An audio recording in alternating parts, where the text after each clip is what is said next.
आज हम चर्चा कर रहे हैं कि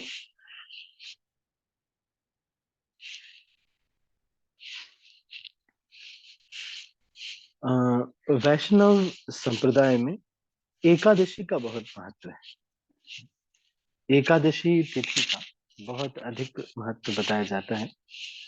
तो आज हम ये चर्चा करेंगे कि एकादशी व्रत क्यों रहना चाहिए और एकादशी व्रत रहने की कितनी सारी महिमा है, इसके बारे में शास्त्रों में क्या क्या कहा गया है। वैसे तो आपने सुना होगा बहुत सारा कुछ, लेकिन फिर से एक बार हम इसको रिवाइज करेंगे ताकि जब एकादशी आए, तो हमें अभी 2 दिन बाद एकादशी है, 3 दिन बाद। तो जब एकादशी आए तो फिर से हमारा उत्साह बढ़ जाए और छुट्टी लेकर के उस दिन ज्यादा से ज्यादा हरिनाम करें।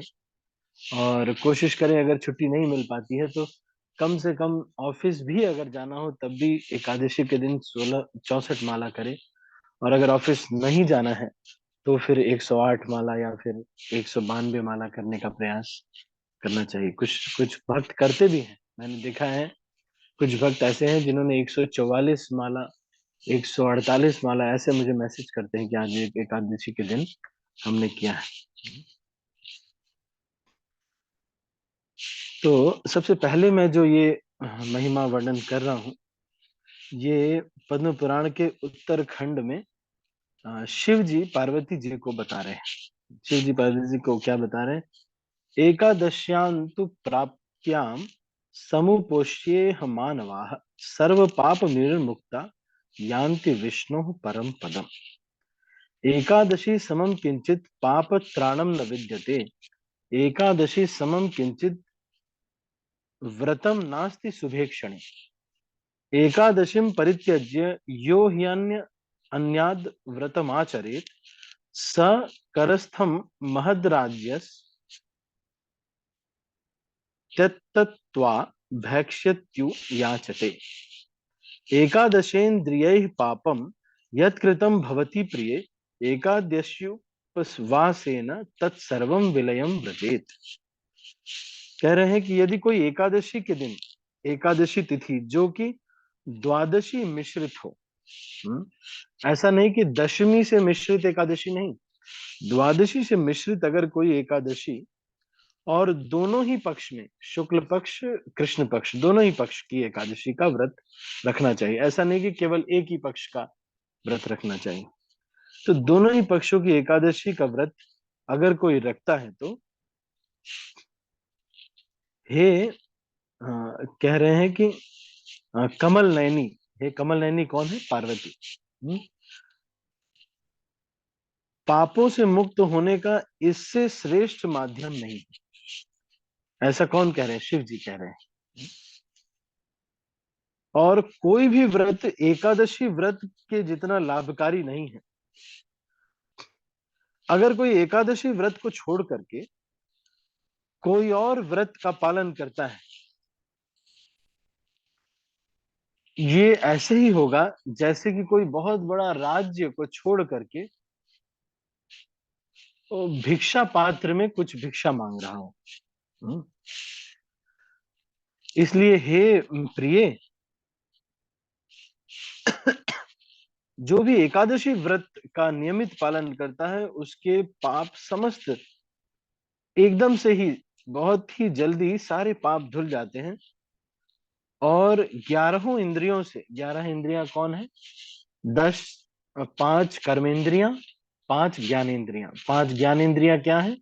आंख, नाक, जिह्वा, त्वचा और अ,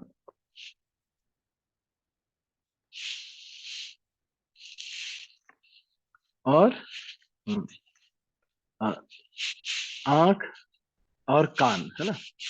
तो ये जो 5 ज्ञान इंद्रियां हैं, मतलब इससे किसी भी चीज के बारे में ज्ञान प्राप्त होता है कि ये क्या है, इसका अनुभव प्राप्त होता है। और अ, कर्म इंद्रिया क्या है? जिससे कुछ कार्य किया जाता है ना? तो जिसमें कि हाथ, पैर, मुख, गुदा इत्यादि। तो अ, तो ये हो गए आप, और जनन इंद्रिया है, तो ये पांच, दो हाथ, दो पैर, जनन इंद्रिया, गुदा और मुख। तो ये मुख चबाने का काम करता है ना, कुछ कार्य करता है, इसीलिए इसको कर्म इंद्रिया कहते हैं। ज्ञान इंद्रिया, कर्म इंद्रिया पांच पांच हो गई। फिर उसके बाद एक हो गया आपका मन, ये हो गई 11 इंद्रिया। तो ये कह रहे हैं कि 11 इंद्रियों से जो पाप किया जाता है, तो वो सारे ही, अगर एकादशी के दिन कोई व्रत रहता है तो खत्म हो जाते हैं। अब आगे क्या बता रहे हैं। राजा हरिश्चंद्र वैकुंठ धाम को गए थे क्योंकि एकादशी का व्रत किया था। आप जानते हैं कि किस तरह से राधा हरिश्चंद्र, अ, गर्ग संहिता इत्यादि में आता है कि आगे चलकर राजा हरिश्चंद्र जो है भगवान कृष्ण के भक्त बने, और एकादशी का व्रत पालन करके हरिश्चंद्रेण राज्ञापि कृतम एकादशी व्रतम तेन लब्ध्वा मही राज्यम वैकुंठम सपुरो ययौ। कह रहे हैं कि जो वो घटना राहुल इत्यादि वाली जो घटना है, एक उनके सत्य की परीक्षा इत्यादि तो हो गई, लेकिन राजा हरिश्चंद्र ने भगवान के प्रसन्नता के लिए एकादशी का व्रत रह करके सारे ही, जितनी प्रजा थी सारी प्रजा भी एकादशी व्रत रख करके सारी ही वैकुंठ को चली गई। अब यहाँ पे क्या कह रहे हैं कि क्यों अन्न नहीं खाना चाहिए एकादशी के दिन। तस्माद अन्नम न भोक्तव्यम कदाचिदपि सत्तमैः आत्मनो हितमिच्छिद्ये सप्राप्ते हरिवासरे संसारे यानि पापानि तान्ये वैकादशी दिने अन्नमाश्रित्य तिष्ठन्ति श्रीमन्नारायणाज्ञया। श्रीमन्नारायण ने ये आज्ञा दी है। ये कहाँ पर लिखा हुआ है। ये पद्म पुराण के क्रिया योग सार खंड में 22वें अध्याय में ये व्यासदेव और जैमिनी ऋषि के बीच संवाद हो रहा है। उसमें ये कह रहे हैं कि अपनी अपनी सुरक्षा के लिए, अपने भले के लिए एक विद्वान व्यक्ति को एकादशी के दिन अन्न नहीं खाना चाहिए, क्योंकि सारे संसार के जितने भी पाप हैं वो सब अन्न में एकादशी के दिन वास करते हैं।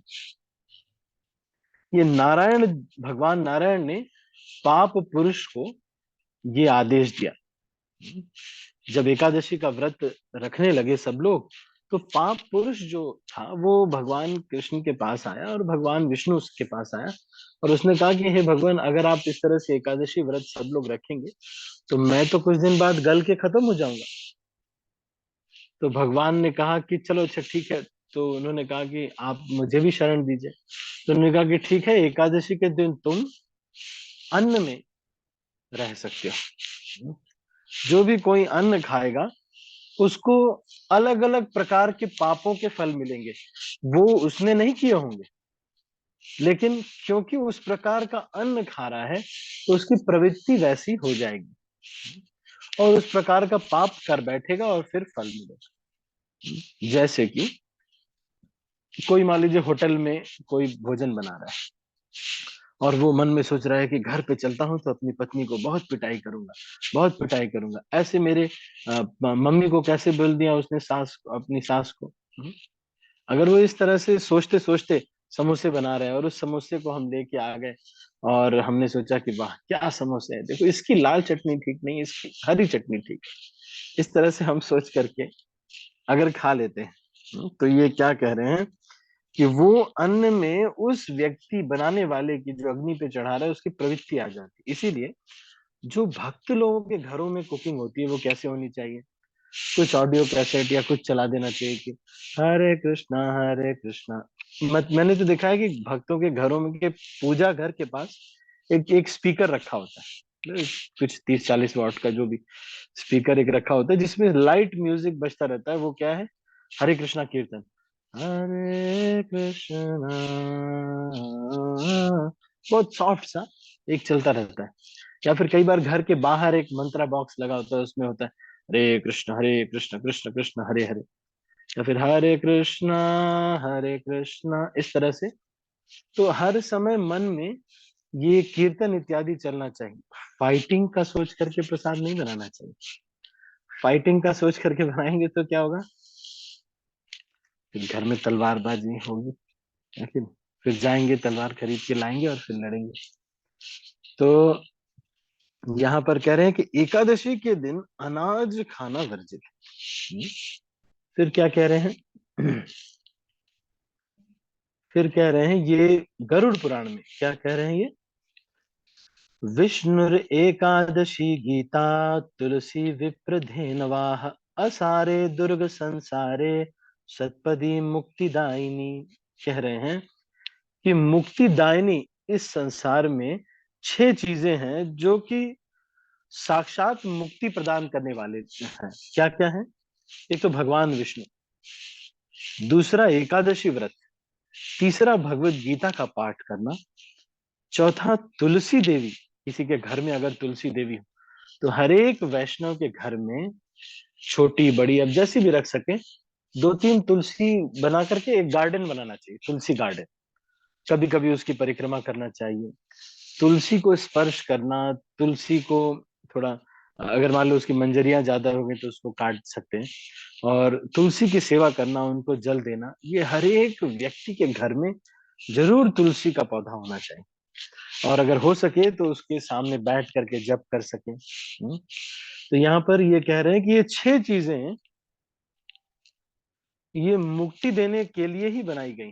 आप देखते हैं कि जब एक वेश्या जो 1 लाख हीरे लेती थी और हरिदास ठाकुर के पास आई, वो वेश्या रामचंद्र खान ने भेजा उस वेश्या को।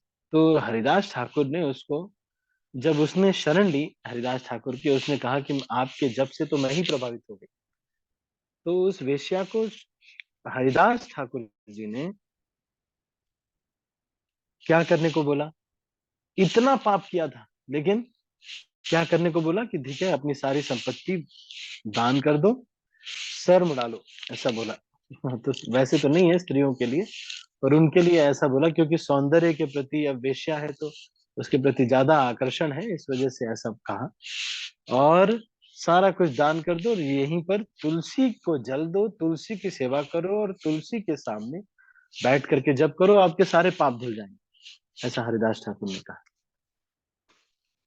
अब एकादशी के दिन क्या क्या नहीं करना चाहिए और कह रहे हैं, द्यूतम क्रीड़ाम तथा निद्राम तांबुलम दंत धावनम परापवादम पय शून्यस्तेयम हिंसाम अथारतिम क्रोधम च वितथम वाक्यम एकादश्याम विवर्जयेत्।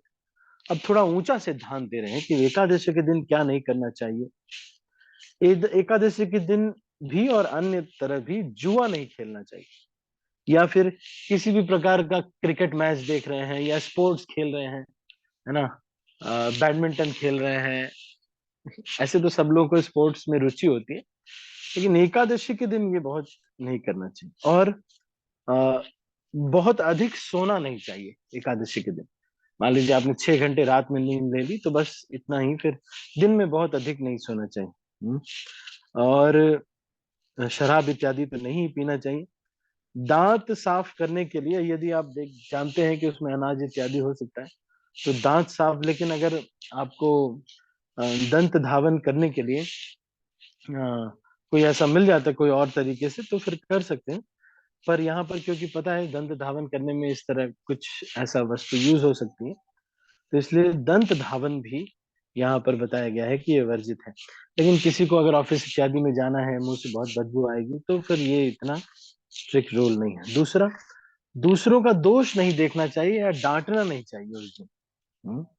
या फिर पीठ पीछे किसी की बुराई नहीं करनी चाहिए, चोरी नहीं करना चाहिए, कोई हिंसा नहीं करनी चाहिए, और स्त्री पुरुष संग इत्यादि नहीं करना चाहिए एकादशी के दिन। गुस्सा नहीं करनी चाहिए और व्यर्थ की बातें नहीं करना चाहिए। पद्म पुराण के उत्तर खंड के 24वें अध्याय के भगवान श्री कृष्ण और युधिष्ठिर के बीच में जो संवाद है उसमें ये कहा गया है। अब एकादशी के दिन श्रीमद् भागवत इत्यादि पढ़ने का क्या लाभ है? क्या कह रहे हैं? यह शृणोति नरो भक्त्या पुराणम हरिवासरे कोटि जन्मार्जितम तस्य पापम नश्यति तत्क्षणात्। कह रहे हैं कि जो कोई भी व्यक्ति एकादशी के दिन पूरे प्रेम और भाव से और पूरे तन्मयता से ध्यान पूर्वक सामने बैठकर नोट्स बना करके अगर श्रीमद् भागवतम का अध्ययन करता है, तो करोड़ों करोड़ों जन्मों में जो उसके पाप हैं वो बस उसी समय खत्म हो जाते हैं जिस समय वो निर्णय लेता है कि मैं इस तरह से, प्रभु जी ने कहा है तो मैं इस तरह से श्रीमद् भागवतम पढ़ूंगा। मैं आपको बताऊं, एक भक्त के पर्स में यही सब चीजें होनी चाहिए। उसको ये समझना चाहिए कि यही वास्तविक धन है। ध्यान पूर्वक श्रवण करना, ध्यान पूर्वक भगवान की सेवा में एकदम से, अच्छा भगवान को कौन पसंद है, चलो कौन खिलाएंगे, लेकिन कैसे छोटे छोटे पीसेस काटेंगे, हाँ? या फिर जो भी चीजें हैं वो बहुत प्रेम से सेवा करना, ये भगवान को बहुत पसंद है। तो यहाँ पर ये कह रहे हैं, करोड़ों करोड़ों पाप जो है एकादशी के दिन यदि श्रीमद् भागवत इत्यादि का अध्ययन किया जाए, तो ये ब्रह्मा जी नारद मुनि के बीच में संवाद है। पद्म पुराण के ब्रह्म खंड में 4थे अध्याय के 36वें श्लोक में ये बताया गया है। फिर क्या कह रहे हैं? अपोषणा सकृत देवी विनश्यन्त्य अधराशय एकतः पृथ्वी दाने एकतो हरिवासरम। तो इसको हरिवासर कहा जाता है, हरि का दिन, एकादशी को। अगर कहा जाए कि कोई व्यक्ति बहुत सारी भूमि दान कर रहा है और कोई कंबल इत्यादि दान कर रहा है और बहुत सारा अलग अलग प्रकार के जो है दान कर रहे हैं, है ना, नहीं, लेकिन अगर कोई पूरी पृथ्वी को भी दान कर दे तो भी वो एक एकादशी के व्रत, हम्म,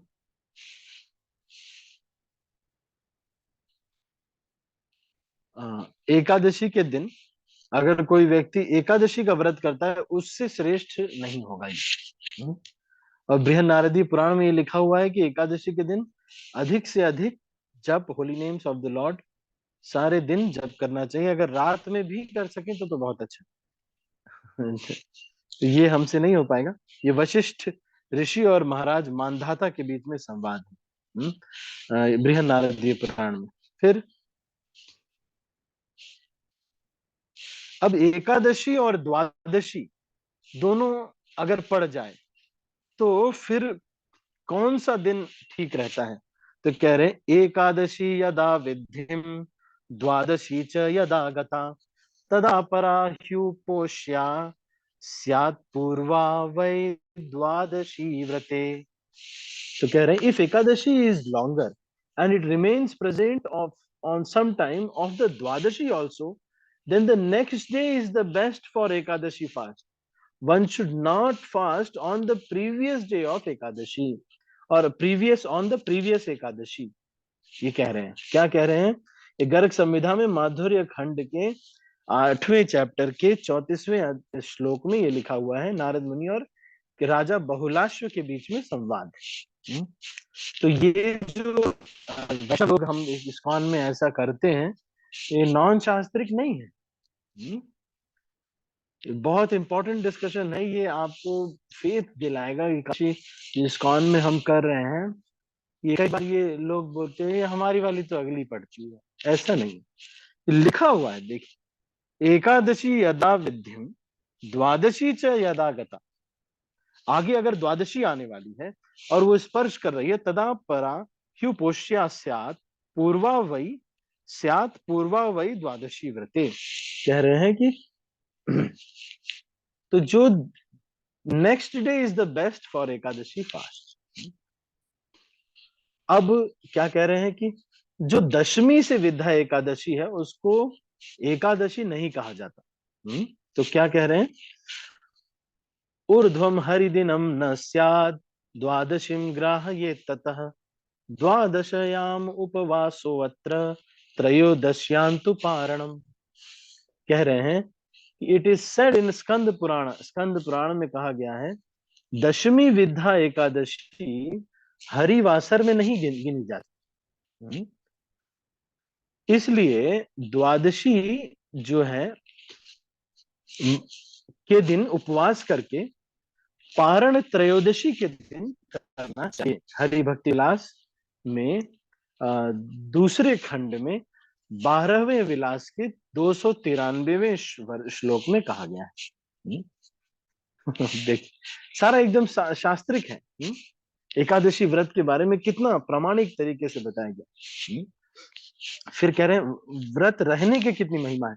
भूखे रहना चाहिए वैसे तो, अगर नहीं रह सकते तो एक टाइम भोजन करना चाहिए एकादशी वाला व्रत वाला, और अगर वो भी नहीं रह सकते तो 3-4 टाइम भोजन करना चाहिए। किसी किसी को शुगर आदि की समस्या रहती है, लेकिन अनाज नहीं खाना चाहिए।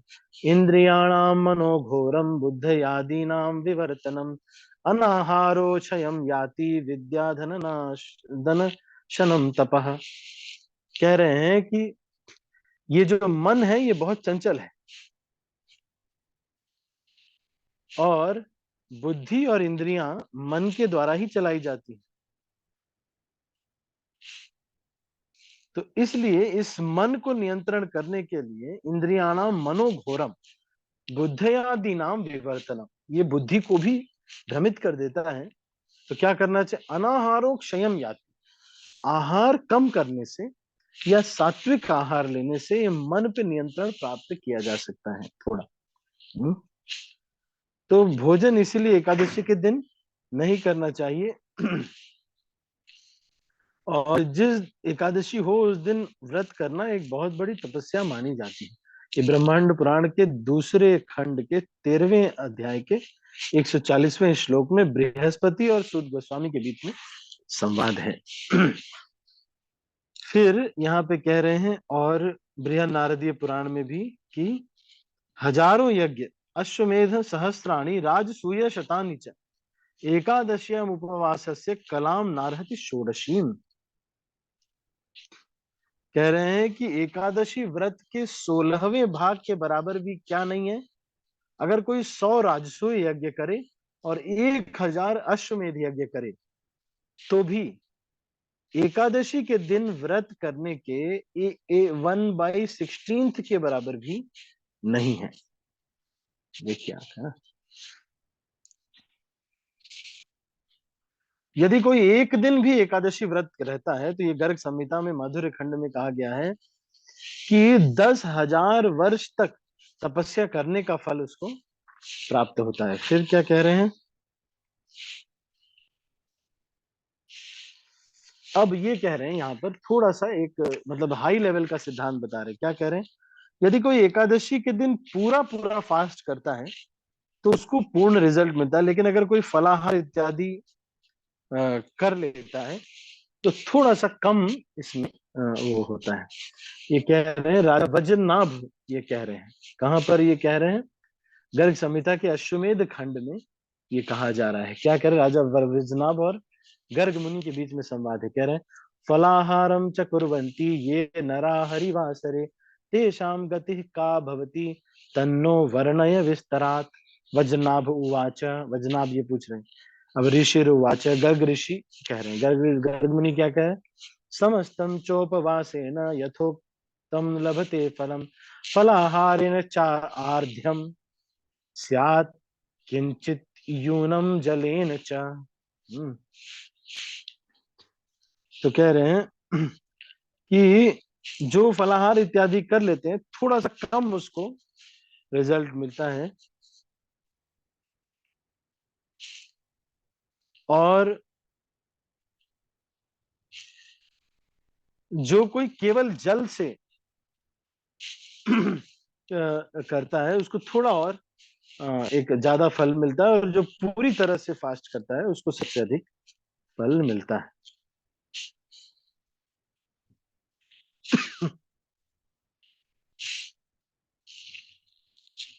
केवल नरादम ही एकादशी के दिन अनाज ग्रहण करते हैं।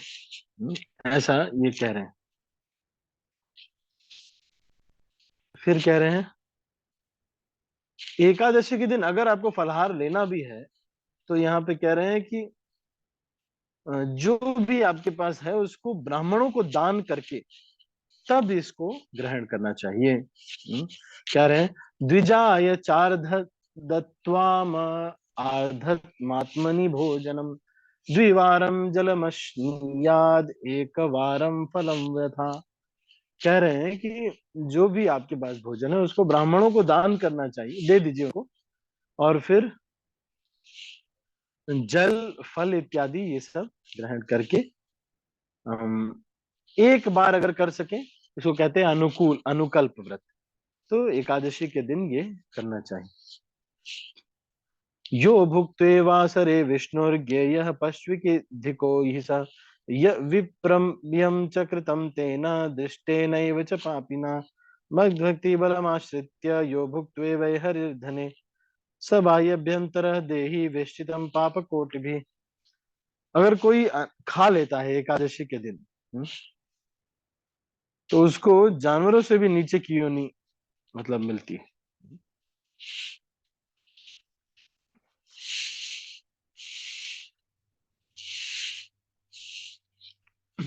ठीक है।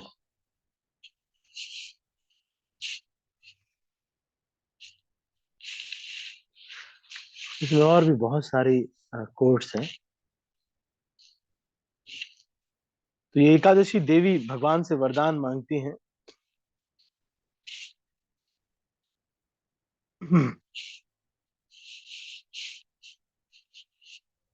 जो भी कोई इस एकादशी के दिन तिथि पे व्रत करता है उनको आपके प्रति प्रेम जागृत हो, ऐसा एकादशी तिथि कहती है।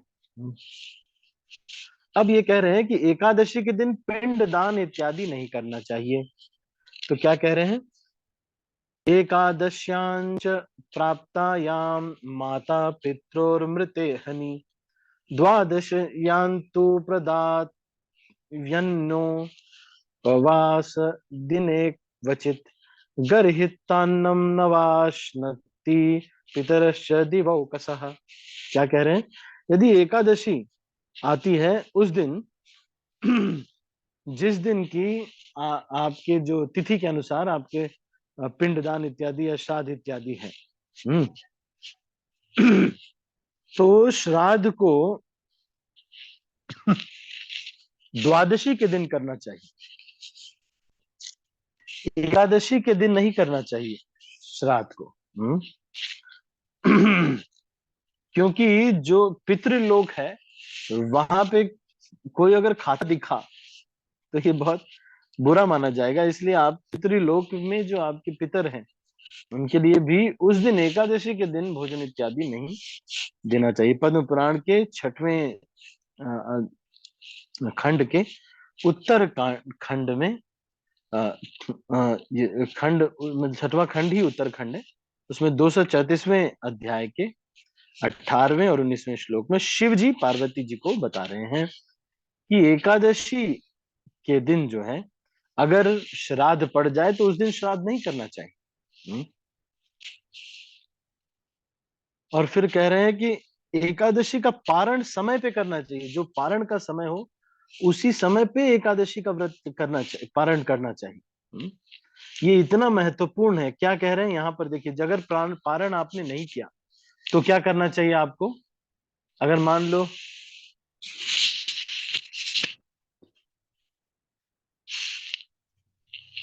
हाँ, अगर पारण के समय नहीं किया तो आपको द्वादशी के दिन भी व्रत रहना चाहिए। लेकिन अगर आप नहीं कर पा रहे हैं तो अपने जो गाइड है उनसे बोल देना चाहिए कुछ करके। लेकिन यहाँ पे क्या कह रहे हैं, देखिए कि 100 यज्ञ करने का भी फल मिलता है अगर कोई एकादशी के दिन पारण के समय पे पारण करता है। तत्र क्रतु शतम पुण्यम त्रयोदश्याम तु पारणे।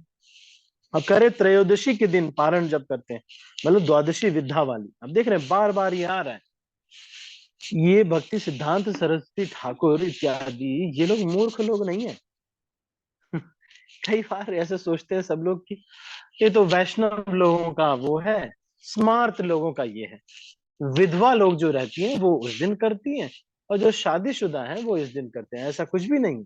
देखो यहाँ पर क्या कह रहे हैं, कुछ लोग ऐसे कहते हैं आटा नहीं खाना, चावल नहीं खानी चाहिए पर रोटी खा सकते हैं। ऐसा कुछ लिखा है यहाँ पे, अनाज के बारे में लिखा गया है कि कुछ लोग ये कहते हैं एकादशी के दिन नमक नहीं खाना चाहिए।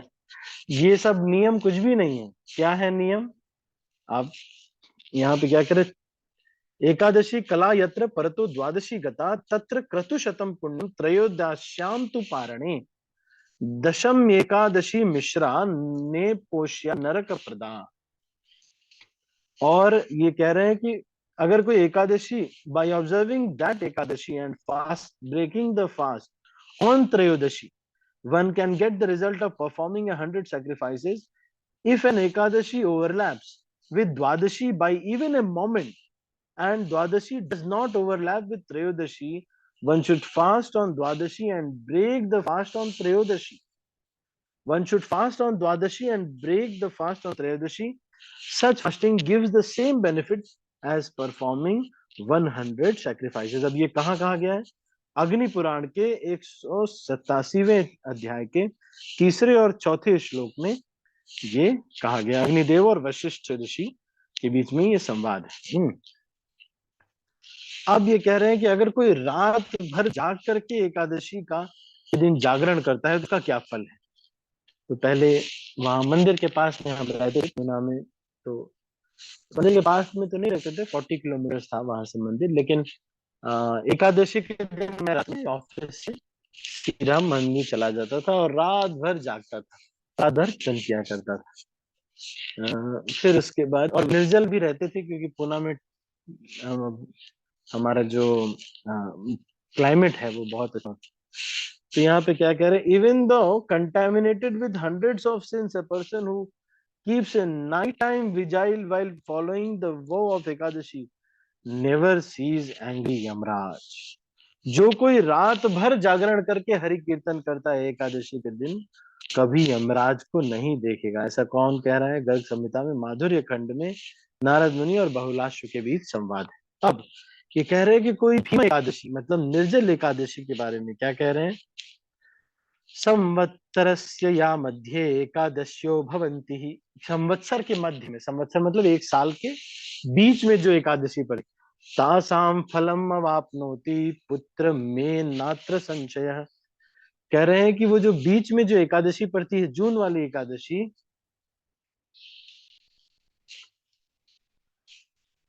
सारे साल की एकादशी को करने का फल इस जून वाले महीने में एकादशी को फल करने में मिलता है। लेकिन हम क्योंकि सारी कृपा लेना चाहते हैं इसलिए हम सारी ही एकादशी व्रत रहते हैं।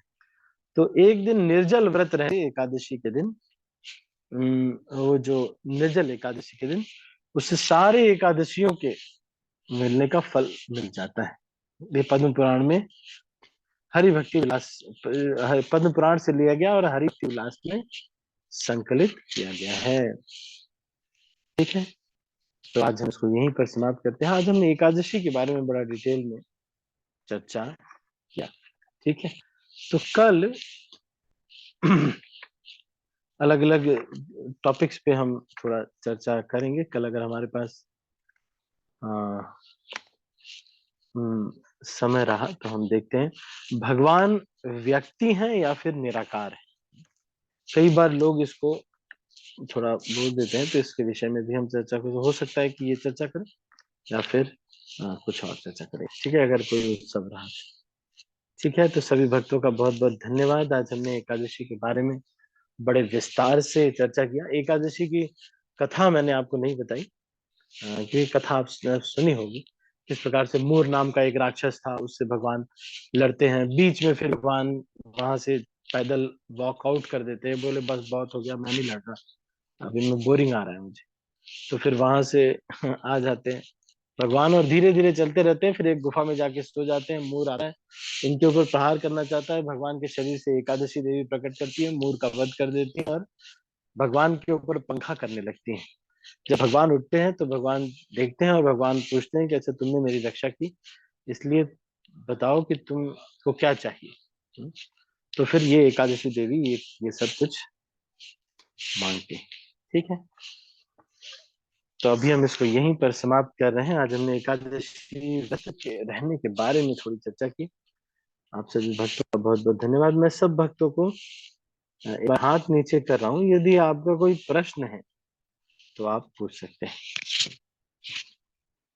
हैंड रेज करके आप पूछ सकते हैं।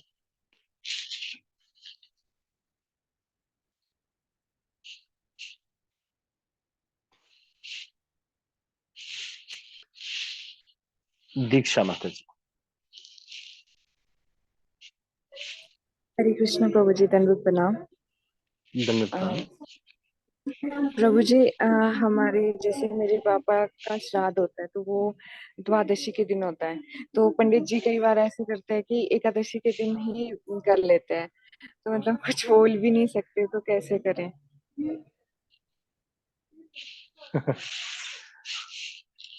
एकादशी के दिन नहीं करना चाहिए। द्वादशी के दिन बड़ा पुण्य है।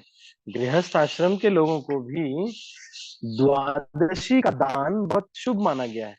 अम्बरीश महाराज जो थे, मान लीजिए कोई पंडित जी भी हैं, तो अम्बरीश महाराज जो है उन्होंने द्वादशी के दिन ही तो वो आए थे, दुर्वासा मुनि, है ना? नहीं तो उन रिक्वेस्ट कर सकते हैं, अगर पारिवारिक वो नहीं मान रहे तो फिर कुछ नहीं कह सकते, लेकिन उनको रिक्वेस्ट कर सकते हैं कि द्वादशी के दिन ही आप इसको कीजिए, है ना?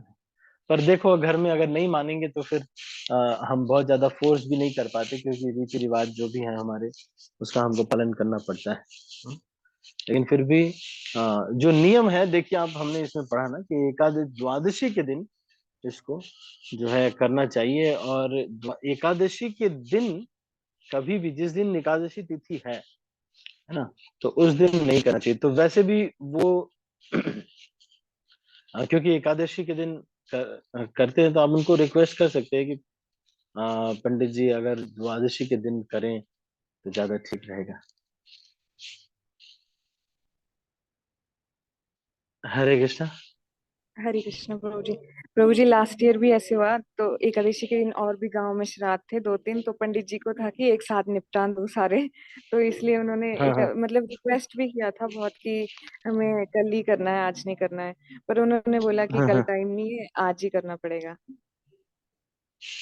तो उनके पास टाइम नहीं होगा, तो पंडित जी तो बहुत सारे हैं। और आप कोई और पंडित जी से करके द्वादशी के दिन ही करना चाहिए, शास्त्रों में लिखा हुआ है इसका पारण, इसका जो है ये करना चाहिए। ये भी ये बोल रहे हैं कि त्रयोदशी के दिन पारण करने का कितना महिमा है, आप देखिए ना। ठीक ठीक है है ना? प्रभु जी। हाँ जी, thank you so okay. Much प्रभु जी। हरे कृष्णा, धन्यवाद प्रणाम। और कोई कुछ पूछना चाहते हैं? हैंड रेज करेंगे।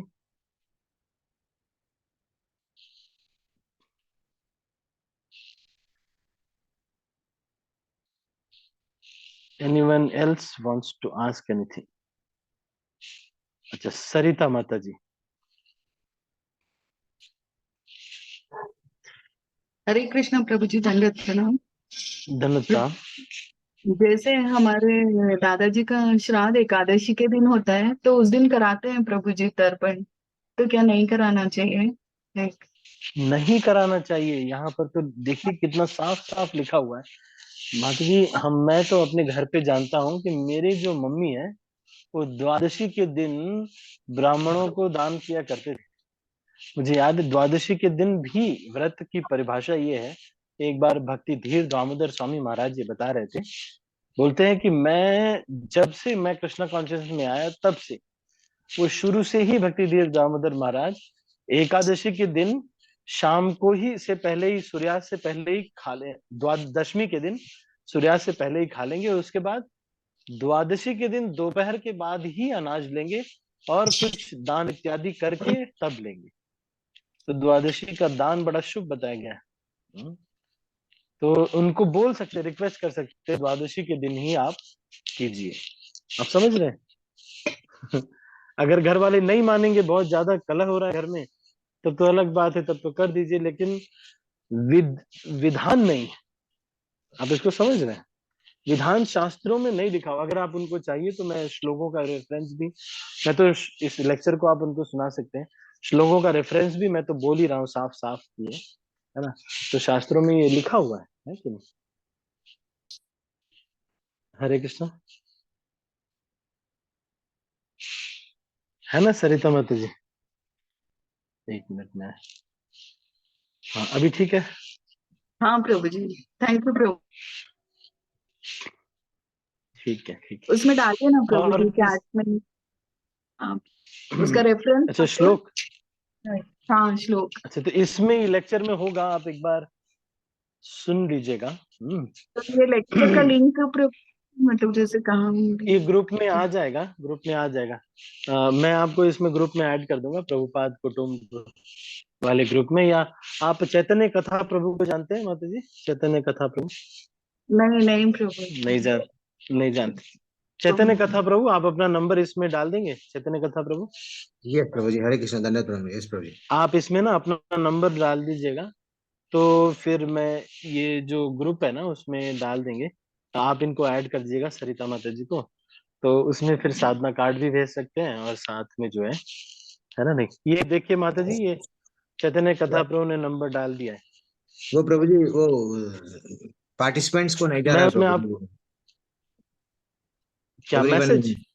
हाँ यस प्रभु जी, ओनली फॉर आपको ही जाने का ऑप्शन है, मैसेज पर एवरीवन नहीं है वहाँ पे। ओ अच्छा, ये सेटिंग कहाँ से चेंज होती है? चलो मैं वहां से चेंज कर दूंगा सेटिंग। अच्छा ये पार्टिसिपेंट को नहीं जा रहा है, ओके ओके। एक मिनट।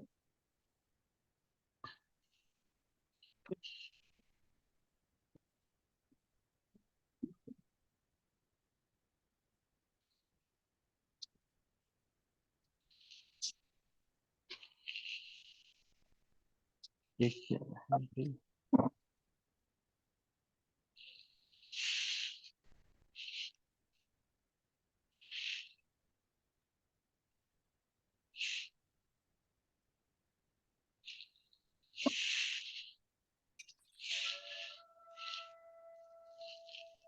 तो मैं ये आपको नंबर देखो मैं भेज रहा हूँ ना, सब भक्तों को भेज रहा हूँ। ये चैतन्य कथा प्रभु का नंबर है, तो आप इनको बोल सकते हैं ना चैतन्य कथा प्रभु को। तो ये आपको ग्रुप में भी ऐड कर देंगे, मैं फिर इसमें आपको डाल दूंगा। ठीक है, ये चैतन्य कथा प्रभु का नंबर है। एक मिनट। हाँ, अभी आ गया ना? अभी आ गया सबको? आ गया ना, है ना? ठीक है, और कोई कुछ कहना चाहते हैं? Anything else? मैंने सबको अनम्यूट कर दिया है, अगर कुछ कहना चाहते हैं। ठीक है, तो आप जब भी कोई कोई भक्त अगर कुछ कहें एकादशी के बारे में, तो आप इस लेक्चर को शेयर कर सकते हैं कि देखिए this is what has been written in the scriptures. We are not, हम कोई बगावत नहीं कर रहे हैं हिंदू धर्म से, सनातन धर्म से, है कि यही लिखा हुआ है शास्त्रों में, उसी को हम पालन कर रहे हैं। ठीक है ठीक है। तो और किसी का कोई प्रश्न है?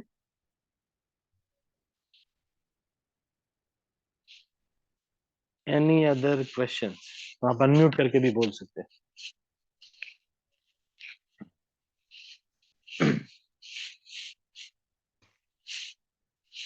ठीक है, तो हम अभी इसको यहीं पर समाप्त कर रहे हैं। आप सभी भक्तों का बहुत बहुत धन्यवाद। हरे कृष्णा। श्रील प्रभुपाद की जय, गौर भक्तवृंद की जय। मैं सब भक्तों को अनम्यूट कर रहा हूँ और फिर इस मीटिंग को क्लोज कर रहा हूँ। हरे हरे कृष्ण कृष्ण। प्रभु जी, हरे कृष्ण प्रभु जी, धन्यवाद। तबियत